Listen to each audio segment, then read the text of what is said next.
जय हिंद, वंदे मातरम। दोस्तों, मैं अंजनी पांडे आप सभी का एक बार फिर से आपके टेक्निकल अड्डा चैनल पे हार्दिक स्वागत करता हूं। दोस्तों, एग्ज़ाम चालू हो गए हैं और मैंने जो कंप्यूटर की क्वेश्चन सीरीज लेके आए थे उसमें से 4 प्रश्न फंसे हैं। ठीक है ना? तो मैं आशा करता हूं कि आप मेरे कंप्यूटर वाले सेशन में जा कर के देख लीजिएगा। हो सकता है उनमें से 2-4 प्रश्न आपको भी फंस जाए। ठीक है? और इलेक्ट्रिकल के जो हमने क्वेश्चन डाला था उसमें भी प्रश्न आ रहे हैं और आने की भी संभावना है। ठीक है? तो चलिए समय ना गवाते हुए अपने वीडियो की शुरुआत करते हैं। दोस्तों को शेयर करिए, लाइक करिए, कमेंट करके हमें बताइए कि कैसा लगा। ठीक है, पहला प्रश्न शुरू करते हैं। पहला प्रश्न है, कार्य करने की दर को कहा जाता है? क्या कहते हैं? कार्य करने की दर को कहते हैं ऊर्जा, शक्ति, ऊष्मा और इनमें से कोई नहीं। तो इसका जो राइट आंसर है दोस्तों वो है शक्ति। बिल्कुल, क्या है?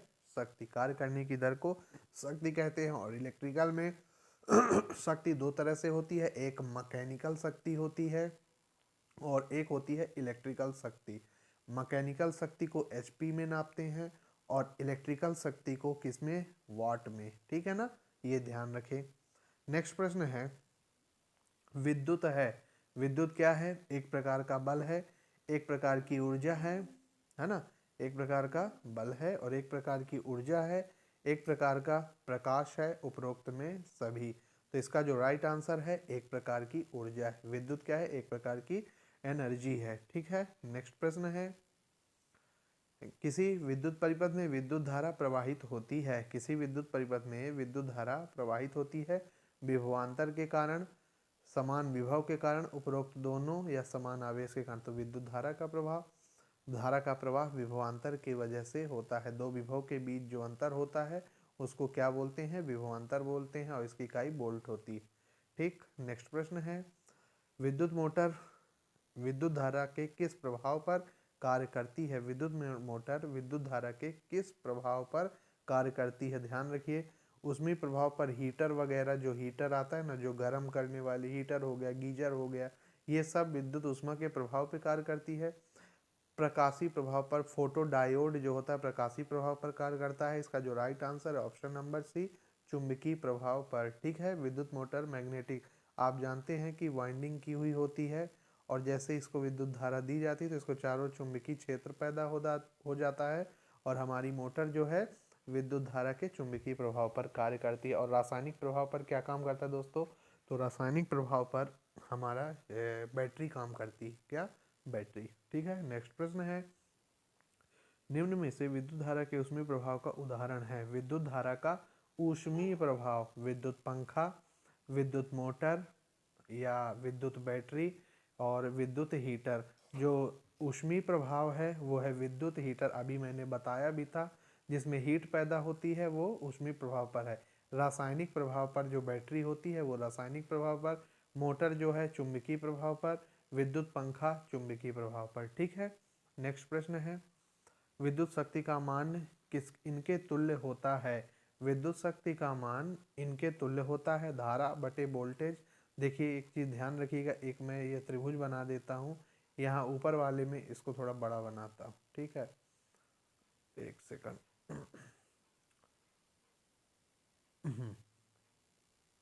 ये मैंने बड़ा बनाया इसको, ऐसे ऐसे भी, आई और आर। तो क्या बोला है?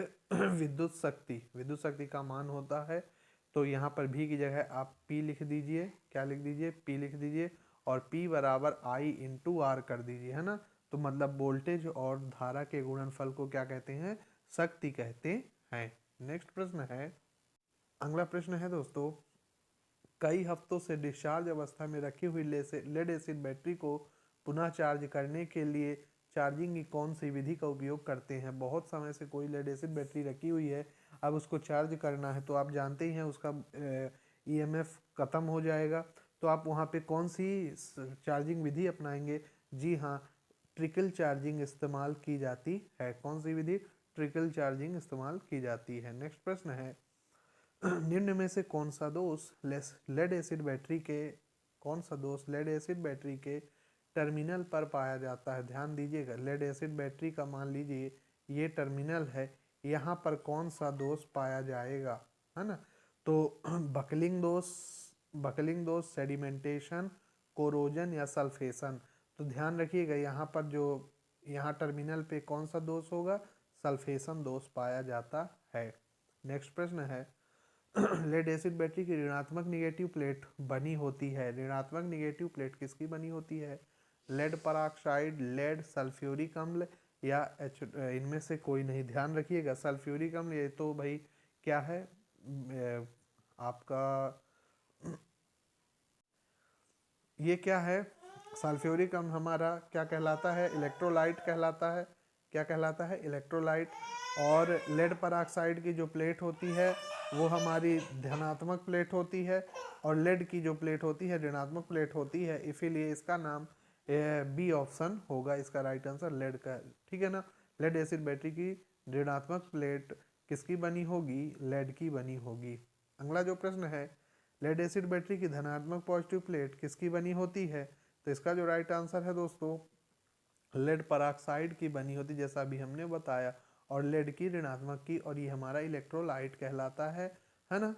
नेक्स्ट प्रश्न है, अर्थिंग प्रतिरोध को मापने के लिए किस मीटर का उपयोग किया जाता है। अर्थिंग प्रतिरोध को मापने के लिए हमें किस मीटर का इस्तेमाल किया जाता है। तो ध्यान रखिए, ओम मीटर का उपयोग प्रतिरोध नापने के लिए होता है। अर्थ टेस्टर किसका उपयोग करते हैं, अर्थ रेजिस्टेंस टेस्टर का उपयोग किया जाता है।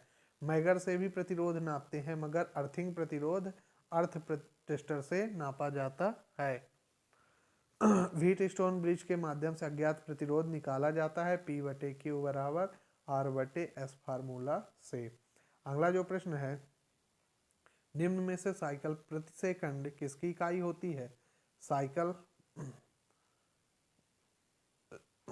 प्रति सेकंड वोल्टेज की वोल्ट होती है, पावर की वाट होती है, पावर फैक्टर यानी cos फाई, है ना। तो इसका जो राइट आंसर होगा फ्रीक्वेंसी मीटर की इकाई साइकिल प्रति सेकंड होती है, या हर्ट्स, जिसे हम हर्ट्स भी बोलते हैं, HZ भी लिखते हैं। ठीक है ना दोस्तों, साथ में F बराबर क्या होता है, 1/T भी होता है, ये भी ध्यान रखें। अगला प्रश्न है, विद्युत ऊर्जा की इकाई होती है, विद्युत ऊर्जा की इकाई क्या होती है, एम्पियर, वोल्टेज, जूल या इनमें से कोई नहीं। तो विद्युत ऊर्जा की इकाई जूल होती, ठीक है। और ध्यान रखिए एम्पियर जो होती है विद्युत धारा की होती है, और ईएमएफ यानी इलेक्ट्रोमोटिव फोर्स की इकाई वोल्टेज होती है। नेक्स्ट प्रश्न है, निम्न में से कौन सी विद्युत सहायक सामग्री पीवीसी अचालक के उपयोग से बनाई जाती है। पीवीसी अचालक के उपयोग से बनाई जाती है, तारों के ऊपर का insulation, casing capping, wiring conduit pipe या उपयुक्त में से सभी। तो एक सेकंड इसको मूव कर देता हूँ। पीवीसी सहायक सामग्री अचालक के उपयोग से बनाई जाती है, तो इसका जो राइट आंसर है उपयोग सभी। तारे के ऊपर इंसुलेशन रहता है, केपिंग केसिंग भी रहती है, और वायरिंग कंड्यूट पाइप भी रहती है। ठीक है, अगला प्रश्न है, लेड एसिड बैटरी का सोल प्लेट में आंतरिक शॉर्ट्स होने पर क्या होता है। ठीक है, तो देखिए बैटरी लोड बिना जोड़े डिस्चार्ज हो जाती है, बैटरी चार्ज होने पर भी वोल्टेज नहीं बनाती, बैटरी बराबर धारा और वोल्टेज नहीं देती। इसका आंसर है सब उपरोक्त में से सभी। यदि लेड एसिड बैटरी की सेल प्लेट्स आपस में शॉर्ट हो गई हैं तो वो जल्दी डिस्चार्ज हो जाएगी, बिना लोड जोड़ते ही डिस्चार्ज हो जाएगी, बैटरी चार्ज होने पर वोल्टेज नहीं बनाएगी, और बैटरी बराबर धारा वोल्टेज नहीं देगी, साथ में बैटरी फूल भी जाती है। आपने नोकिया का मोबाइल खरीदा होगा, उसमें आप देखे होंगे कि बैटरी थोड़ा सा मोटी हो जाती। ठीक है, अगला जो प्रश्न है, इसी परिपथ के शक्ति गुणांक को परिभाषित कर किसके अनुपात द्वारा किया जाता है। शक्ति गुणांक यानी पावर फैक्टर। तो पावर फैक्टर क्या है, प्रतिरोध बटे प्रतिबाधा, प्रतिबाधा बटे प्रतिरोध, वोल्टेज बटे प्रतिबाधा या धारा बटे प्रतिरोध। तो प्रतिरोध बटे प्रतिबाधा होता है ना, कॉस फाई बराबर R/Z होता है। Z इम्पीडेंस होता है, R प्रतिरोध होता है, प्रतिरोध बटे प्रतिबाधा। अगला प्रश्न है, फ्यूज का उपयोग किसके लिए किया जाता है। फ्यूज का उपयोग किसके लिए, सभी लोग देखते होंगे कि ये फ्यूज का सिंबल होता है। ठीक है, ये फ्यूज का सिंबल है, और इसका उपयोग क्यों किया जाता है, लिमिट करंट से सुरक्षा के लिए, ओवर वोल्टेज से सुरक्षा के लिए, शॉर्ट सर्किट करंट से। तो वोल्टेज तो कभी होता ही नहीं दोस्तों, ये है शॉर्ट सर्किट करंट से सुरक्षा के लिए फ्यूज का इस्तेमाल किया जाता है। ठीक है। वाट मीटर द्वारा दिखाई जाने वाली पावर होती है, वाट मीटर के द्वारा दिखाई जाने वाली पावर होती है, जो वाट मीटर के साथ हम देखते हैं, तात्क्षणिक पावर, औसत पावर, अधिकतम पावर या इनमें से कोई नहीं। तो ऑप्शन नंबर बी औसत पावर, एवरेज पावर का इस्तेमाल वाट मीटर के द्वारा किया जाता है। ठीक है। और कभी कभी प्रश्न आता है कि यदि आप वोल्ट मीटर में कोई वोल्टेज चेक कर रहे हैं 240 वोल्ट, तो वो कौन सा वोल्टेज कहलाता है? वो कहलाता है आरएमएस वैल्यू। क्या कहलाता है? Root mean square value. ठीक है। अगला प्रश्न है किस मात्रक का उपयोग विद्युत ऊर्जा खपत को मापने के लिए किया जाता है? किस मात्रक का उपयोग विद्युत ऊर्जा खपत मापने के लिए किया जाता है? तो ध्यान रखिए, एनर्जी मीटर के बारे में पूछ रहा है और किलोवाट आवर। ठीक है। KWH का उपयोग किया जाता है, यानी किलोवाट घंटा। एम्पियर आवर जो होती है ये बैटरी के लिए होती है ना, ये ध्यान रखें। अगला जो प्रश्न है वह कौन सी धातु है जिसका उपयोग विद्युत बल्ब का फिलामेंट बनाने में किया जाता है? तो ध्यान रखें, ये तो प्रश्न बहुत ही महत्वपूर्ण है, मतलब इलेक्ट्रिकल से है। तो यदि आप इसको नहीं जानते हैं, ये जैसे हमारा बल्ब है और यहाँ पर क्या होता है कि उस फिलामेंट लगा होता है ना, ये किस धातु का बना होता है? तो ये बना होता है टंगस्टन का। किसका बना होता है दोस्तों? टंगस्टन का, है ना। तो इसका जो राइट आंसर होगा टंगस्टन। ट्रांसफार्मर की कौन सी वाइंडिंग का प्रतिरोध अधिक होता है? तो ट्रांसफार्मर में HT वाइंडिंग का, HT मतलब हाई टेंशन, और हाई टेंशन वाइंडिंग का प्रतिरोध क्या होगा? ज़्यादा होगा, है ना। एक LT साइड होता है, एक HT साइड, तो HT साइड में प्रतिरोध अधिक होगा, ध्यान रखें। अगला प्रश्न है ऑटो ट्रांसफार्मर किस सिद्धांत पे कार्य करता है? तो ऑटो ट्रांसफार्मर जो होता है वो सेल्फ इंडक्शन के या स्व प्रेरण के सिद्धांत पे कार्य करता है। ध्यान रखें, इसमें क्या होगा कि ये अपने में से ही इंडक्टिव होगा, है ना। अपने में से यहाँ टेपिंग्स निकले होंगे और खुद ही प्राइमरी से खुद ही एक ही वाइंडिंग में प्राइमरी और सेकेंडरी वो बना लेता है से। और म्यूचुअल इंडक्शन का मतलब क्या होता है कि यदि आप एक वाइंडिंग को विद्युत धारा से जोड़ के रखें, ठीक है, तो बगल में रखी हुई दूसरी वाइंडिंग में ऑटोमेटिक वोल्टेज बन जाता है। इसको बोलते हैं म्यूचुअल या अन्योन्य प्रेरण। ट्रांसफार्मर इसी सिद्धांत पे कार्य करता है और ऑटो ट्रांसफार्मर सेल्फ इंडक्शन के सिद्धांत पे कार्य करता है। अगला प्रश्न है किसी ट्रांसफार्मर के ऑयल में नमी की मात्रा अथवा ट्रांसफार्मर ऑयल के खराब होने की अवस्था में उपकरण के द्वारा ट्रांसफार्मर ऑयल को टेस्ट किया जाता है। मल्टीमीटर से तो ट्रांसफार्मर आप टेस्ट ही ना करें। ऑयल टेस्टिंग किट, है ना, किसका उपयोग करेंगे? Oil testing. हाइड्रोमीटर से किसी भी बैटरी की चार्जिंग डिस्चार्जिंग अवस्था या स्पेसिफिक गुरुत्व के बारे में जाना जाता है। माइक्रोमीटर, तो माइक्रोमीटर तो व्यास वास नापने के लिए होता है ना। और मल्टीमीटर से एवोमीटर भी बोलते हैं, AVO, है ना, मतलब ये एम्पियर, वोल्ट, ओम, ये तीनों काम करता है, इसीलिए मल्टीमीटर का उपयोग करेंगे। मगर ऑयल में नमी की मात्रा चेक करना है तो ऑयल टेस्टिंग किट इस्तेमाल करें, ये सब चीज़ें मत करें। ठीक है। अगला प्रश्न है ट्रांसफार्मर की बखोल्ज रिले आधारित होती है। बखोल्ज रिले किस पर आधारित होती है दोस्तों? तो गैस पर आधारित होती है। ट्रांसफार्मर की बखोल्ज रिले गैस पर आधारित होती है। अगला जो प्रश्न है पेंडेंट होल्डर किस प्रकार की वायरिंग के लिए उपयोग होता है? स्थायी वायरिंग के लिए पेंडेंट का नहीं इस्तेमाल करते हैं, इंडस्ट्रियल में भी नहीं, पावर में भी नहीं। अस्थायी वायरिंग में पेंडेंट होल्डर का इस्तेमाल किया जाता है। अब हालांकि ये वाले होल्डर का काम बंद हो गया है, बल्ब फंसा के आदमी काम करता है ना। अगला जो प्रश्न है एक सिंगल फेज एक अगला प्रश्न है एक सिंगल फेज लाइट सर्किट में 10 उप परिपथ पर 800 वाट का लोड निर्धारित होता है। सर्किट में वाट क्षमता का मान कितना होगा?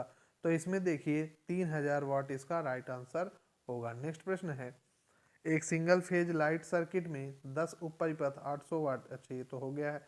अगला प्रश्न है जब विद्युत परिपथ में अर्थ लीकेज फॉल्ट होता है, जब विद्युत परिपथ में अर्थ लीकेज फॉल्ट होता है तो कौन सी सुरक्षा युक्ति मदद करनी चाहिए? तो देखिए जो फ्यूज होता है वो किसी भी मोटर या मशीन के लिए इम्पोर्टेंट है।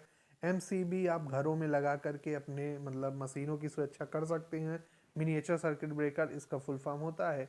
और अर्थ लीकेज फॉल्ट के लिए आप देख लीजिए, अर्थ यानी ई यानी ELCB, ELCB का फुल फॉर्म होता है अर्थ लीकेज सर्किट ब्रेकर। नेक्स्ट प्रश्न है, वायरिंग करते समय कंक्रीट की दीवार में स्क्रू कसने से पहले लगाया जाना चाहिए। वायरिंग करते समय यदि आप कंक्रीट की दीवार में स्क्रू कसने से पहले क्या आप लगाएंगे, ठीक है ना। तो इसका जो राइट आंसर है बल्ब तो बिल्कुल नहीं, वायर बिल्कुल नहीं, उपरोक्त सभी नहीं। रॉल प्लग क्या लगाया जाता है, आप स्क्रू कसने से पहले उसमें रॉल प्लग लगा दें। नेक्स्ट प्रश्न है, ICDP स्विच का उपयोग किया जाता है। ICDP का फुल फॉर्म होता है दोस्तों आयरन क्लेड डबल पोल, ठीक है। आयरन क्लेड डबल पोल होता है किन्हीं दो फेज के बीच नियंत्रण करने के लिए, तीन फेज को एक साथ नियंत्रित करने के लिए, एक फेज तथा एक न्यूट्रल को नियंत्रित करने के लिए। तो ध्यान रखिए ICDP ही एक ऐसी बटन होती है जिसमें एक फेज तथा दो न्यूट्रल एक फेज और एक न्यूट्रल होता है। वैसे ज़्यादातर स्विचों में न्यूट्रल नहीं होता, उनको फेस टू फेस लगाया जाता है, मगर डबल पोल ऐसी स्विच है जिसमें फेस तथा न्यूट्रल दोनों होते हैं। नेक्स्ट प्रश्न है, बाहरी अर्थिंग किस धातु तार में उपयोग लिया जाता है। बाहरी अर्थिंग के लिए किस धातु की तार का उपयोग करते हैं। बाहरी अर्थिंग का मतलब ये होता है कि जैसे एक खंभा है और यहाँ से उसको अर्थ करने के लिए मतलब कहना स्टे वायर अपन लगा देते हैं, ठीक है। तो कॉपर, एल्युमिनियम, गैल्वेनाइज्ड आयरन या यूरेका। इसका जो राइट आंसर है जीआई तार उपयोग किया जाता है हमेशा। ज़्यादातर मशीनों में यदि आप अर्थिंग कर रहे हैं तो गैल्वेनाइज्ड आयरन की ही तार का इस्तेमाल करें। नेक्स्ट प्रश्न है, विद्युत शक्ति का मात्रक क्या होता है। अभी मैंने बताया था कुछ प्रश्न पहले, तो वाट होता है। कहीं HP भी लिखा रहे तो इलेक्ट्रिकल शक्ति का नहीं होता, वो मैकेनिकल शक्ति का होता है, ठीक है। अगला जो प्रश्न है, विद्युत ऊर्जा की खपत किस में नापी जाती है। तो विद्युत ऊर्जा की खपत दोस्तों kWh में नापी जाती है।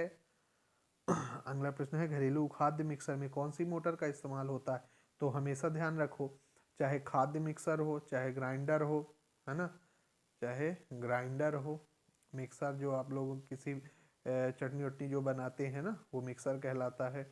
और साथ में कुछ खिलौने वाली जो आती हैं तो उसमें यूनिवर्सल मोटर का इस्तेमाल होता है। सॉरी, खिलौने वाली में आप सेडेड पोल मोटर का इस्तेमाल करते हैं। यूनिवर्सल मोटर जितने घर में खाना वाना को लेकर के आती है ना, वो सब यूनिवर्सल, जैसे ड्रिल मशीन हो गया, हाँ, लेथ मशीन हो गया, ग्राइंडर हो गया, है ना, मिक्सर हो गया, ये सब यूनिवर्सल मोटर कहलाती हैं।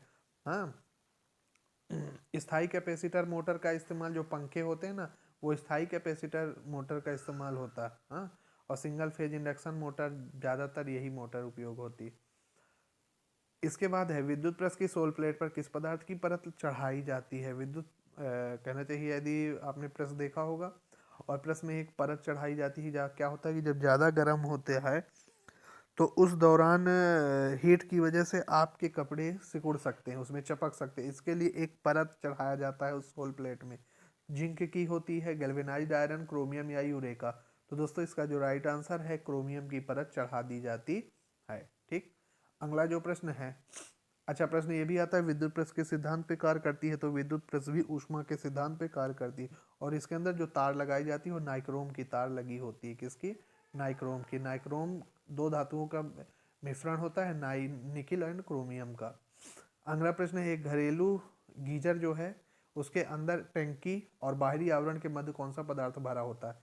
ध्यान रखो, यदि कोई एक टंकी है, ये हमारा गीजर है ना, गीजर के अंदर कोई टंकी स्थापित की जाती है एक अलग से, उसी में पानी भरा रहता है और उसके चारों ओर क्या होता है, कुछ कहना चाहिए उसको कि हाँ, इस तरह से चारों ओर एक सूती का कपड़े जैसा या धागा जैसे, जो रुई नहीं होती, रुई भरी होती, रुई, उसको क्या बोलते हैं, उस रुई का जो नाम होता है ग्लास वूल। क्या नाम होता है, ग्लास वूल। और वो क्यों डाली जाती है, क्योंकि इसके अंदर जो तापमान है ना, इस अंदर वाली टंकी के अंदर जो भी तापमान है वो बाहर की ओर ना निकलने पाए, इसीलिए वहां पर ग्लास वूल डाला जाता है। अगला जो प्रश्न है, माइका है। माइका क्या होता है, यानी अभ्रक। दोस्तों अभ्रक का उपयोग आपने देखा होगा, जो कम्यूटेटर होता है, क्या चीज़, कम्यूटेटर। कम्यूटेटर में बहुत सारे सेगमेंट होते हैं इस तरह से, हाँ, कम्यूटेटर में बहुत सेगमेंट होते हैं, उन्हीं के बीच में अभ्रक को शॉर्ट सर्किट होने से बचाने के लिए अभ्रक भरा जाता है, यानी माइका को भरा जाता है। और ये एक प्रकार से सुचालक होता है, विद्युत का कुचालक होता है, ये ध्यान रखिए, क्या होता है विद्युत का कुचालक। यानी ऑप्शन नंबर सी, ये क्या हो जाएगा, विद्युत का कुचालक एवं ऊष्मा का सुचालक होगा। इसमें ऊष्मा तो फ्लो होगी मगर इलेक्ट्रिसिटी बिल्कुल फ्लो नहीं होती है माइका में, ये उसकी क्वालिटी है। नेक्स्ट है ट्यूबलाइट का पूरा नाम, तो फ्लोरोसेंट ट्यूब सभी को मालूम है, इसमें कोई बहुत बड़ी बात नहीं है। हाइलोजन लैंप में किस धातु का फिलामेंट उपयोग किया जाता है, हाइलोजन लैंप में किस धातु का फिलामेंट, यूरेका, नाइक्रोम, पीतल या टंगस्टन, तो टंगस्टन, टंगस्टन तो भाई भूलो ना ही नहीं इसे, 3400 से 3600 डिग्री इसका वो होता है मेल्टिंग पॉइंट। नियोन लैंप का उपयोग किया जाता है, नियोन लैंप बहुत छोटा लैंप होता है, कौन सा, बहुत ही छोटा लैंप होता है, ध्यान रखें। इंडिकेशन में भी ज़्यादा उपयोग होता है, प्रकाश बल्ब में बिल्कुल नहीं, नियोन तो होगा ही नहीं। सिनेमा प्रोजेक्टरों में हमेशा प्रश्न आता है, आर्क लैंप का उपयोग होता है, कौन सा, सिनेमा प्रोजेक्टरों में आर्क लैंप उपयोग होता है। और सिग्नल लाइट में एलईडी वगैरह उपयोग होती है, ठीक है ना। मगर फेज टेस्टर में उपयोग होता है कौन सा, नियोन लैंप का उपयोग किया जाता है। अगला प्रश्न है, देखिए यहाँ पर प्रश्न आ भी गया है कि सिनेमा प्रोजेक्टर में कौन सा लैंप उपयोग होता है, तो आर्क लैंप उपयोग होता है, ठीक है। सीएफएल का फुल फॉर्म होता है कॉम्पैक्ट फ्लोरोसेंट लैंप, ठीक है, ध्यान रखें। मरकरी वेपर लैंप ज़्यादातर पहले ये सबसे धीरे धीरे ये शुरू होते थे, है ना, और प्रकाश में यातायात जगह में ज़्यादातर मरकरी वेपर लैंप का इस्तेमाल होता था। अगला जो प्रश्न है, वह कौन सी धातु है जिसका उपयोग मोटर तथा जनरेटर की बॉडी, एमजी सेट, जो मोटर और जनरेटर की जो बॉडी होती है ना, उसको बनाने के लिए सिलिकॉन स्टील, सिलिकॉन स्टील की दोस्तों कोर होती, क्या होती है, सिलिकॉन स्टील की कोर होती है। और माइल्ड माइल्ड स्टील या कास्ट स्टील, तो इसका ध्यान रखो, एनील्ड स्टील या कास्ट आयरन का उपयोग किया जाता है और कास्ट स्टील भी बोलते हैं। छोटे मोटर की बॉडी कास्ट स्टील की बनी होती है और बड़े की एनील्ड स्टील की। अगला प्रश्न है, वह इलेक्ट्रॉनिक युक्ति कौन सा है जिसका उपयोग बैटरी चार्जिंग के लिए किया जाता है, तो ध्यान रखो इन्वर्टर का उपयोग किया जाता है, किसका, इन्वर्टर का, इसका जो राइट आंसर है इन्वर्टर। अगला प्रश्न है, निम्न में से अर्धचालक पदार्थ हैं, अर्धचालक पदार्थ कौन से, माइका, माइका अभ्रक है दोस्तों, वो तो कुचालक है ना। सिलिका, सिलिका भी कुचालक है, एस्बेस्टास भी कुचालक है, जर्मेनियम और सिलिकॉन, जर्मेनियम और सिलिकॉन ये दोनों अर्धचालक पदार्थ कहलाते हैं। अगला प्रश्न है, कौन सा मीटर है जिसे हम श्रेणी क्रम में लगाते हैं, ध्यान रखो ये मीटर पूछा है, पहला है बोल्ट मीटर, तो बोल्ट मीटर को हमेशा किस में लगाते हैं, समानांतर में, कैसे, इन दोनों के बीच में बोल्ट मीटर को लगाया जाता है, ठीक है। वाट मीटर को, मतलब यहाँ पर दो ठो उसकी कॉइल होती हैं, तो फेस और न्यूट्रल में वाट मीटर होता है, ठीक है। ओम मीटर भी आपका समानांतर में होता है, इसका जो राइट आंसर है दोस्तों वो क्या है, अमीटर, अमीटर को हमेशा यहाँ पर लगाना चाहिए, ठीक, श्रेणी में। अगला जो प्रश्न है, किसी अर्धचालक का तापमान अधिक होने पर क्या होता है, अर्धचालक का तापमान होने पर ज़्यादा होगी तो उसकी चालकता भी अधिक होती है, जैसे कार्बन, कार्बन एक अर्धचालक है, वो जितना गर्म होता है उसकी चालकता उतनी ही बढ़ती जाती है। कौन सा पदार्थ फ्री इलेक्ट्रॉन की संख्या अधिक होती है, किस पदार्थ में फ्री इलेक्ट्रॉन की संख्या अधिक होती है ना, तो चालक में, कुछ अचालक में, अर्धचालक में। ध्यान रखें हमने इलेक्ट्रॉनिक्स में पढ़ा था 3 ऊर्जा बैंड को, है ना, तो एक बैंड में क्या होता है, फ्री इलेक्ट्रॉन यहाँ होते हैं, यदि यही इलेक्ट्रॉन यहाँ पर आ गए और यहाँ पर फ्री इलेक्ट्रॉनों की संख्या अधिक हो गई तो ये हमारा चालक हो जाएगा, करेक्ट। तो इसका जो राइट आंसर होगा, जिसमें फ्री इलेक्ट्रॉन ज़्यादा होंगे वो चालक कहलाएगा, जिसमें फ्री इलेक्ट्रॉन नहीं होंगे वो कुचालक कहलाएगा, और जिसमें तीसरी प्रक्रिया कराने से कुछ चालकता ऊपर चले जाएं तो वो अर्धचालक कहलाएंगे, ठीक।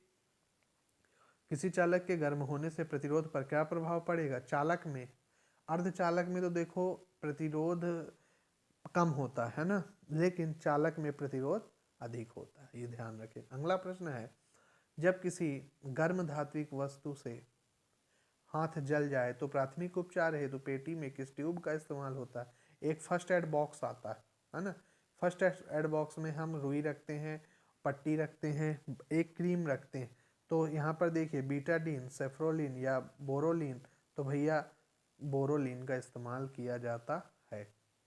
अगला प्रश्न है, क्या होगा यदि डीसी परिपथ में स्थिर प्रतिरोध पर वोल्टेज का मान बढ़ाया जाए? स्थिर परिपथ पर डीसी वोल्टेज का मान बढ़ाओगे तो धारा का मान भी बढ़ेगा, ओम ने कहा था।